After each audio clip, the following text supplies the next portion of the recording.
දැන් පුතා මේ දවස්වල හරි ජනප්‍රිය මාතෘකාවක් නෙමේ ඩොලර් එක කියලා කියන්නේ. අපිට නිතර අහන්න ලැබෙන වචන දෙකක් තමයි මේ ඩොලර් එක අඩු වුණා සහ ඩොලර් එක වැඩි වුණා කියන එක. ඉතින් ඔයගොල්ලෝ දැනගෙන හිටියද ඇයි මේ දවස ගානේ ඩොලර් එක අඩු වැඩි වෙන්නේ? මම හිතනවා රටේ සාමාන්‍ය ජනතාව විදිහට ඔයගොල්ලෝ මේ ඩොලර් එක අඩු වැඩි වෙන්න බලපාන හේතු දැනගෙන ඉන්න එක ඉතාමත් වටිනවා කියලා. මොකද අපි දවස ගානේ පරිභෝජනය කරන භාණ්ඩ හා සේවාවල මිල මට්ටම වෙනස් වෙන්න මේ ඩොලර් එකේ වටිනාකම සම්පූර්ණයෙන්ම බලපාන නිසා. දැන් ලෝකේ තියෙන හැම රටක්ම වගේ තමන්ගේ රටට ආවේනික වෙච්ච මුදල් ඒකකයක් නිර්මාණය කරලා තමයි ඒ රටේ ගනුදෙනු සිද්ධ කරගෙන යන්නේ. දැන් උදාහරණයක් විදිහට ගත්තොත් එහෙම දැන් අපි ඉන්න රට ලංකාවේ රුපියල් කියලා මුදල් ඒකකයක් නිර්මාණය කරලා තමයි රටේ ගනුදෙනු සිද්ධ කරගෙන යන්නේ. අපි තව රටක් ගත්තොත් එහෙම ඇමරිකාව කියලා හිතන්න. ඇමරිකාවේ ඩොලර් කියලා මුදල් ඒකකයක් තියෙනවා. මේ ඩොලර් වලින් තමයි ඇමරිකාව තුල ගනුදෙනු සිද්ධ කරගෙන යන්නේ. දැන් පුතා ලෝකේ තියෙන කිසිම රටකට Tamanට පරිභෝජනය කරන්න ඕනේ භාණ්ඩ හා සේවා සියල්ලක්ම ඒ රටේම නිපදවා ගන්න හැකියාවක් නැහැ. ඒක නිසා ලෝකේ හැම රටකටම වගේ සිද්ධ වෙනවා වෙනත් රටවල් සමග ගනුදෙනු කරන්න. මම දැන් මේ ඩොලර් එකේ කතන්දරය ඔයාලට පැහැදිලි කරන්න ඕන නිසා මම හිතනවා මේ වෙනකන් කිසිම රටක් එක්ක ගනුදෙනු කිරීමක් මේ වෙන තාක්කල් සිද්ධ වෙලා නැහැ. හරි. දැන් හිතන්න ලංකාවට ඕන වෙනවා ඇමරිකාවෙන් තෙල් සහ වාහන ගෙන්න ගන්න. ඇමරිකාවෙන් තෙල් සහ වාහන ගෙන්න ගන්න සිද්ධ වෙනවා. දැන් හිතන්න මේක තමයි මේ රටවල් දෙක අතර සිද්ධ වෙන පළවෙනි ගනුදෙනුව. දැන් ලංකාව අහන ඇමරිකාවෙන් මට තෙල් ටිකකුයි වාහන ටිකකුයි ගෙන්න ගන්න ඕනේ කොහොමද ගෙන්න ගන්නේ? ඇමරිකාවෙන් කියන හරි ප්‍රශ්නයක් නැහැ. අපි දෙන්න මට ඩොලර්ස් දෙන්න. දැන් ලංකාවේ මිනිස්සු ළඟ ඩොලර්ස් තියනවද මේ වෙනකොට? නෑ. ලංකාවේ මිනිස්සු ළඟ ඩොලර්ස් නැහැ, රුපියල් තියෙනවා. දැන් ඒක නිසා මෙයා ළඟ ඩොලර්ස් නැති නිසා මෙයා මොකද කරන්නේ? ලංකාවේ මේ වාහන ගෙන්න ගැනීමේ අදහස සම්පූර්ණයෙන්ම අතහැරලා දානවා. ඩොලර්ස් නැති නිසා. හරිද? ඉතින් දැන් මේ අතරේ ලංකාවේ කවුරු හරි FB එකේ පෝස්ට් එකක් දානවා මේ ලංකාවේ තියෙන සුන්දරත්වය ගැන. ලංකාවේ තියෙන මුහුදු වෙරළවල්, එතකොට දිය ඇලි, කඳු මේ වගේ පොඩි ප්‍රොමෝෂනල් වීඩියෝ එකක් දානවා FB එකේ. දැන් මේ වීඩියෝ එක ඇමරිකාවේ ඉන්න සුද්දෝ දකිනවා. ඒගොල්ලෝ හිතනවා ඊට පස්සේ ලංකාව කියන්නේ මාර ලස්සන රටක් නේ. අපිත් පොඩ්ඩක් ගිහිල්ලා මේ සුන්දරත්වය පොඩ්ඩක් විඳලා ඉන්න ඕනේ කියලා ඇමරිකාවේ සුද්දෝ ලංකාවට එන්න පටන් ගන්නවා.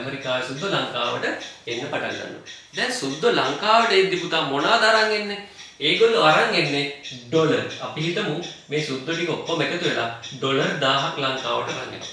දැන් මේ ඩොලර් ලංකාවට අරන් ඇවිල්ලා මොකද කරන්නේ ඒගොල්ලෝ? දැන් ලංකාවේ තියෙනවනේ පුතා වාණිජ බැංකු කියලා. වාණිජ බැංකු මොනවාද? BOC එක, HNB එක, සම්පත් එක, People's Bank, Commercial Bank මේ වගේ වාණිජ බැංකු ගොඩක් තියෙනවා. දැන් සුද්දෝ ලංකාවට ඩොලර් අරන් ඇවිල්ලා දැන් ලංකාව තුල ඩොලර් වලින් ගනුදෙනු කරන්න බෑ. ට්‍රාන්ස්පෝර්ට් එකක් ගියත් කෑවත් බීවත් දෙන්න ඕනේ රුපියල්. එතකොට සුද්දා ගේන ඩොලර් ටික දෙනවා මේ බැංකු වලට. දැන් බැංකු වලට දීලා අපි හිතමු මේක BOC එකට දීලා අපි හිතමු මේ ඩොලර් 1000 එයා රුපියල් 1000කට මාරු කරගත්තා. දැන් බැංකුවෙන් කියනවා එක දැන් සිද්ධ වෙන පළවෙනි ගනුදෙනුවනේ. බැංකුවෙන් කියන එක ඩොලර් එකකට මම එක රුපියල ගාන දෙන්න. එහෙනම් සුද්දා ඩොලර් 1000 බැංකුවට දුන්නාට පස්සේ බැංකුවෙන් එයාට රුපියල් 1000ක් දෙනවා. ඊට පස්සේ සුද්දා මොකද කරන්නේ? මේ රුපියල් 1000 අරගෙන මේ ලංකාව වටේ පොඩි සංචාරයක් දාලා ලංකාවේ තියෙන කෑම බීම කාලා එතකොට මුහුදු වෙරළවල් ටික බලලා හරි විනෝදයෙන් ආපහු ඇමරිකාවට යනවා. දැන් මොකද්ද වෙන්නේ පුතා? ලංකාවේ දැන් බැංකුව තුල දැන් අපිට BOC එකෙන් මේක මාරු කරේ කියලා. දැන් BOC එක ළඟ ඩොලර් කීයක් තියෙනවද? ඩොලර් 1000ක් එකතු වෙලා තියෙනවා. හරි. දැන් කොහොම යද්දි දැන් මේ ආපු සුද්දෝ දැන් ලංකාවේ තියෙන තේවල රස වින්දනේ. ඊට පස්සේ පොල් දැක්කා. එතකොට අපි හිතමු තේ පොල් රබර් සහ ලංකාවේ තියෙන ඇඳුම් ඇඳලා හැම මේ ලංකාවේ තියෙන බාණ්ඩ ගැන පොඩි ඉන්ටරෙස්ටින් එකක් දැන් ඒගොල්ලන්ට ඇවිල්ලා තියෙනවා. අපි හිතමු මේ ලංකාවේ තේ වලට මේගොල්ලෝ වශී වුණා. ඊට පස්සේ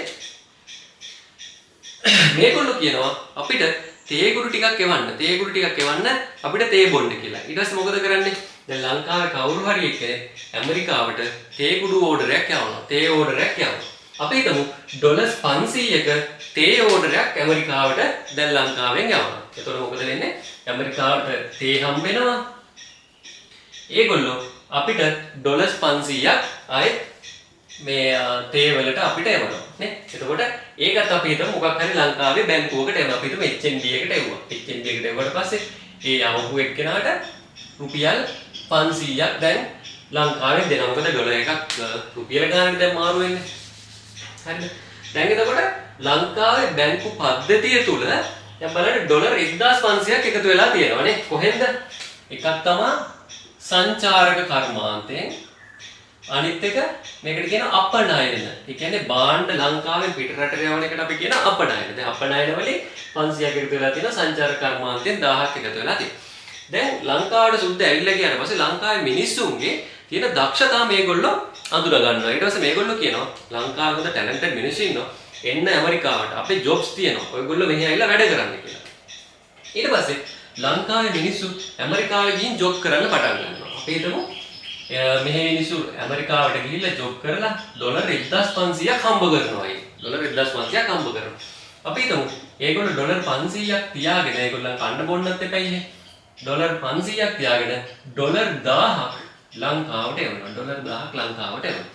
ලංකාවේ ඉන්න ඒගොල්ලන්ගේ ඥාතීන්ට ඩොලර් 1000ක් එවනවා. ඒකත් එවන්නේ මේ බැංකුවල. අපි හිතමු සම්පත් බැංකුවට ඩොලර් 1000ක් එවනවා. ඩොලර් 1000ක් එවනවා. එතකොට බැංකුවේ මොකද කරන්නේ? මෙහි ඉන්න ඒගොල්ලන්ගේ ඥාතීන්ට රුපියල් 1000ක් දෙනවා. මොකද එක ඩොලර් එකකට එක රුපියලයි හම්බෙන්නේ. හරි. දැන් එතකොට බලන්න පුතා මේ බැංකු පද්ධතිය තුල, ඒ කියන්නේ බැංකු හැම එකක්ම වාණිජ බැංකු කියන පද්ධතිය තුල ඩොලර් 2500ක් දැන් එකතු වෙලා තියෙනවා නේ. කොහෙද? සංචාර කර්මාන්තයෙන් 1000යි, අපනයන වලින් 500යි. එතකොට විදේශ ප්‍රේෂණ, අපි කියන විදේශ ප්‍රේෂණ. කියන්නේ පිටරට මිනිස්සු ලංකාවට එවන සල්ලි විදේශ ප්‍රේෂණ. මේ වගේ මේ බලන්න ලංකාවේ බැංකු පද්ධතිය තුල ඩොලර් 2500ක් එකතු වෙලා තියෙනවා. අපි මෙන්න මේකට කියනවා ඩොලර් සැපයුම කියලා නේ. ඩොලර් සැපයුම ලංකාවේ බැංකු පද්ධතිය තුලට ඩොලර් සපයනවා. දැන් මේ වගේ තමයි ඩොලර් සපයන්නේ. විදේශ ප්‍රේෂණ වලින්, සංචාරක කර්මාන්තයෙන්, අපනයන වලින් ප්‍රධාන වශයෙන් ලංකාවට ඩොලර් සැපයුමක් එනවා. හරි. දැන් පුතා ලංකාවේ මිනිස්සුන්ට ඕන වුණානේ පිටරටින් දැන් ඇමරිකාවෙන් වාහන ගෙන්න ගන්න. දැන් මොකද වෙන්නේ? දැන් ලංකාවට ඩොලර් තියෙනවා. වෙන්න බැංකු පද්ධතිය තුල ඩොලර් 2500ක් තියෙනවා. දැන් කවුරු හරි පුද්ගලයෙක් දැන් ලංකාවෙන් දැන් වාහන ගෙන්න ගන්න ඕනේ. වාහන ගෙන්න ගන්න ඕනේ වුණානේ. වාහන ගෙන්න ගන්න නම් මොකද කරන්න ඕනේ? මේ ලංකාවේ ඉන්න කවුරු හරි ව්‍යාපාරිකයෙක් ගිහිල්ලා බැංකුව වලින් මේ ඩොලර් කීයක් හරි යාට අවශ්‍ය ප්‍රමාණය ඉල්ල ගන්නවා. අපි හිතමු වාහන ගෙන්නන්න මෙයාට ඩොලර් 1500ක් ඕන. ඩොලර් 1500ක් ඕන. මෙයා ගිහින් දැන් බැංකුවට කතා කරනවා. මට ඩොලර් 1500ක් ඕනේ කියලා මේ බැංකුව වලට ගිහින් කතා කරනවා. හරි. බැංකුව වලින් කියනවා හරි මම ඩොලර් දෙන්නම්. දැන් පුතා බැංකුව ඩොලර් එකක් කීය ගානද ගත්තේ? බැංකුව ඩොලර් එකක් රුපියල ගානේ ගත්තේ. දැන් අපි ගිහිල්ලා බැංකුවෙන් ඩොලර් ඉල්ලනවා. හරිද? දැන් බැංකුව කියනවා මට මේක රුපියලකට දෙන්න බෑ. මම ඕනනම් ඔයාට 1.710 ගානේ දෙන්න. 1.710 ගානේ දෙන්න. දැන් බැංකුව ඩොලර් එකක් ගත්තේ රුපියල ගානේ. දැන් අපි බැංකුවෙන් ගිහිල්ලා මේ ඩොලර් ඉල්ලනකොට ඒගොල්ලෝ කියනවා 1.710 ගානේ දෙන්න. නිකන් අර භාණ්ඩයක් වගේ තමයි. නේ? අපි ඕනම වෙලෙන්ද භාණ්ඩයක් මිලදී අරගෙන ලාභ ප්‍රතිශතයක් තියාගෙන ඒක විකුණන්නේ. අන්න ඒ වගේ තමයි ඩොලර් එකට බැංකුව වලින් කරන්නේ. ඩොලර් එකක් ගන්නවා අඩු ගානට, ඩොලර් එක විකුණනවා වැඩි ගානට. එතකොට පුතා බැංකුව ඩොලර් එක ගත්ත ගාන, ඒ කියන්නේ රුපියලටනේ ගත්තේ. ඒකට කියනවා ගැනුම් මිල කියලා. ගැනුම් මිල ඩොලර් එකක ගැනුම් මිල. දැන් ඔයාලා ওই විදේශ විනිමය දාද්දි දානවනේ ගැනුම් මිල කීයද විකුණුම් මිල කීයද කියලා. ගැනුම් මිල කියන්නේ ඩොලර් එකක් බැංකුවෙන් ගන්න ගාන. ඩොලර් එකක් බැංකුවෙන් ගන්න ගාන. එතකොට විකුණුම් මිල කියන්නේ අපි බැංකුවෙන් ගිහිල්ලා ඩොලර් එකක් ඉල්ලපුවාම කීය ගානද දෙන්නේ? දැන් මේක විදිහට නම් අපි හිතමු මේගොල්ලෝ 1.710කට තමයි ඩොලර් එකක් දෙනවා කියලා කියන්නේ. ඒ කියන්නේ ඩොලර් 1500ක් ඉල්ලන එක්කෙනාට රුපියල් 1650ක් බැංකුවට දීලා තමයි ගන්න ඕනේ. මොකද බැංකුව ලාභ ප්‍රතිශතයක් තියාගෙන හිටපු නිසා. මම දැන් ඔය ගැනුම් මිල විකුණුම් මිල කියන එක අමතක කරලා මම හිතන්නේ දැන් රුපියල ගානනේ හුවම ආරුනේ. දැන් රුපියල ගානෙම මේක ගනුදෙනු සිද්ධ වුණා කියලා මම හිතන්න. හරිද? එතකොට තෙල් ගෙන්නන්න ඩොලර් 1500ක් දැන් මෙයා ඉල්ලනවා බැංකුවේ. ඩොලර් 1500ක් ඉල්ලනවා. හරි බැංකුව එහෙනම් රුපියල් 1500ක් අරගෙන ඩොලර් මෙයාට නිකුත් කරනවා. ඩොලර් 1500ක් දැන් ඉතින් මෙයා වාහන ගෙන්නලා දැන් ලංකාවේ වාහනයි තෙලුයි ගෙන්නලා දැන් ලංකාවේ ඒක පරිභෝජනය කරගෙන ඉන්නවා. දැන් ලංකාවේ මිනිස්සුන්ට හිතෙනවා එකපාරටම අම්මට දැන් වාහන විතරක් නෙමෙයි දැන් මේ තියෙන්නේ. මෙහි තියෙනවා බෙහෙත් වර්ග තියෙනවා. ඊට පස්සේ අපි හිතමු ප්ලාස්ටික් බඩු වර්ග තියෙනවා. ඉතින් අපි හිතමු ඉදි කටු වැල්පෙන ඉති පවා දැන් ඇමරිකාවේ තියෙනවා. දැන් ලංකාවේ මිනිස්සුන්ට ඕන වෙනවා මේ හැම මකුලක්ම ඇමරිකාවෙන් ගන්න. දැන් ඒතකොට මොකද වෙන්නේ? දැන් බැංකු පද්ධතිය තුල පුතා ඩොලර් කීයක් තියෙනවද? 2500 තිබ්බේ. ඒකෙන් තෙල් ගේන්න 1500ක් ඉල්ලගත්තා. දැන් අනිත් මිනිස්සුන්ටත් ඕන වෙනවා තවත් භාණ්ඩ මේ ඇමරිකාවෙන් ගෙන්න ගන්න. එතකොට මොකද්ද වෙන්නේ? දැන් බෙහෙත් ගෙන්නන්න කියලා බලන්න පුතා එනම් තව එක්කෙනෙක් ඇවිල්ලා ඩොලර් 1000ක් ඉල්ලනවා. බෙහෙත් ගෙන්නන්න කියලා තව එක්කෙනෙක් ඩොලර් 1000ක් ඉල්ලනවා.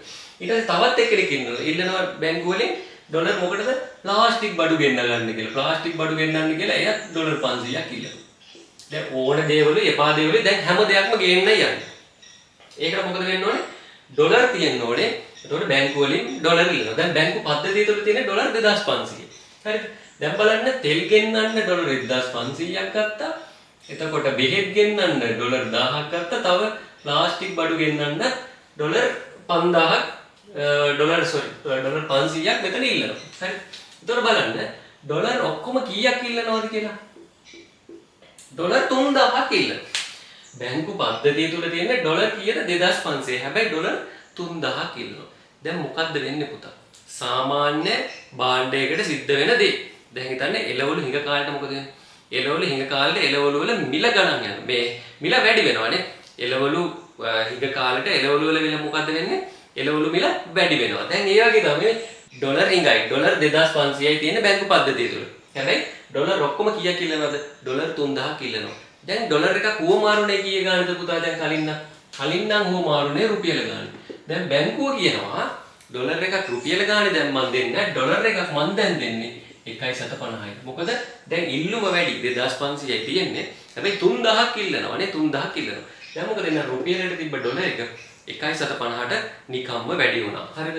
දැන් ඊට පස්සේ මොකද වෙන්නේ මේ ඩොලර්ස් ඉල්ලන කට්ටිය මෙහා මේ 500ක් ඉල්ලපු එක්කෙනා අපි හිතමු 300ක් ඉල්ලනවා. දැන් බෙහෙත් ගෙන්නන්න 1000ක් ඉල්ලපු එක්කෙනා අපි හිතමු දැන් ඉල්ලන්නේ 800යි. එතකොට තෙල් ගෙන්නන්න 1500ක් ඉල්ලපු එක්කෙනා තෙල් ගෙන්නන්නේ ඉල්ලන්නේ 1400. දැන් මෙහෙම මොකද වෙන්නේ?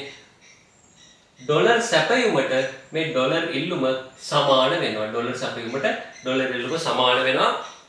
හැබැයි මොකද උනේ? ඩොලර් වල මිල ඉහළ ගියා. ඩොලර් එක වටිනාකම ඉහළ ගියා නේ. එතකොට ඇයි මෙහෙම ඩොලර් එකේ වටිනාකම ඉහළ ගියේ? මේ ඩොලර් බැංකු පද්ධතිය තුළ තියෙන ප්‍රමාණයට වඩා වැඩිපුර මිනිස්සු ඉල්ලන්න පටන් ගත්තා නේ. දැන් හරි. වැඩිපුර ඉල්ලන නිසා මොකද උනේ? ඩොලර් එකේ මිල ඉහළ ගියා. දැන් හිතන්න මේ ඩොලර් එක අඩු වෙන්න නම් මොකද්ද මෙතන වෙන්න ඕන? ඩොලර් එක අඩු වෙන්න නම් දැන් හිතන්න දැන් මෙතන ඩොලර් වල ඉල්ලුම වැඩි වුණානේ පුතා. ඩොලර් වල ඉල්ලුම වැඩි වුණානේ. දැන් බැංකු පද්ධතිය තුළ 2500ක් තියෙද්දි අපිට ලංකාවේ මිනිස්සු ඔක්කොම ඩොලර් ඉල්ලන්නේ 1000යි. ඊට රටින් බඩු ගෙන්නන්න ඩොලර් ඔක්කොම ඉල්ලන්නේ 1000. දැන් බැංකු පද්ධතිය වල මොකද වෙන්නේ? අතිරික්තයක් තියෙනවා ඩොලර් 1500. එහෙනම් මොකද වෙන්නේ මේ? ඩොලර් එකේ මිල රුපියල නෙමෙයි. දැන් ඩොලර් ඕන තරම් තියෙනවා.